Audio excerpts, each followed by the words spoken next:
AP ఎన్నికల్లో జనసేన పవన్ కళ్యాణ్ భారీ విజయం సాధించిన సంగతి తెలిసిందే. టీడీపీ, జనసేన, బీజేపీ కలిసి ఏపీలో ప్రభుత్వాన్ని ఏర్పాటు చేశాయి. ఇక పవన్ కళ్యాణ్ కు ఉప ముఖ్యమంత్రితో పాటు మంత్రిగా కూడా పలు శాఖలు కేటాయించారు. పవన్ కళ్యాణ్ కు పంచాయతీరాజ్, గ్రామీణాభివృద్ధి, గ్రామీణ నీటి సరఫరా, పర్యావరణం, అటవీ, శాస్త్ర సాంకేతిక శాఖలు కేటాయించారు. నేడు పవన్ కళ్యాణ్ విజయవాడలోని డిప్యూటీ సీఎం క్యాంపు కార్యాలయంలో మంత్రిగా బాధ్యతలు స్వీకరించారు.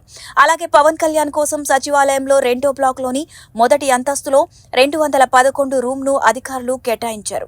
అలాగే పవన్ తో పాటు 212 రూమ్ను ఆర్థిక శాఖ మంత్రి పయ్యావుల కేశవ్కు కేటాయించారు.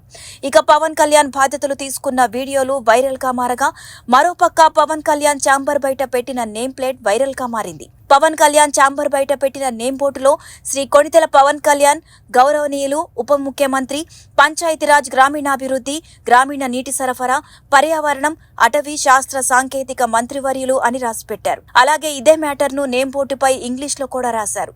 దీంతో ప్రస్తుతం పవన్ కళ్యాణ్ నేమ్ బోర్డుని పవన్ అభిమానులు, జనసేన కార్యకర్తలు వైరల్ చేస్తున్నారు.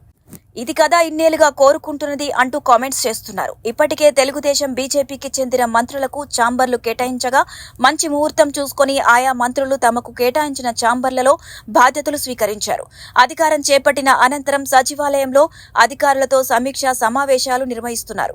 చంద్రబాబు సైతం సచివాలయంలో బాధ్యతలు స్వీకరించిన అనంతరం తనదైన మార్కు పాలనతో ముందుకు సాగుతున్నారు.